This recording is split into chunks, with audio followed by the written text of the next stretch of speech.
মনে করেন গাড়ি আইফোন নেবো না, তাহলে টাকা গেলে টাকা দেয়, মানে গাড়ির পুরোপুরি দাম দিলে পাবো না, না বিক্রি করা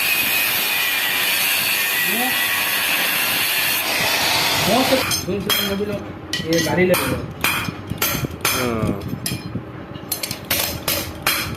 কোনটা নেবে বাবা?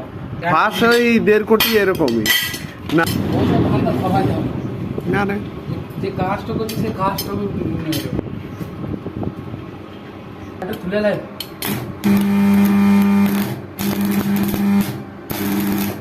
কবে কোন দিন ফিলিং দেবো এখন ঠিক না, তোর আমার মাথা ঠিক হয়ে গেলে তো আমার বিয়েতেই চলে আসবে।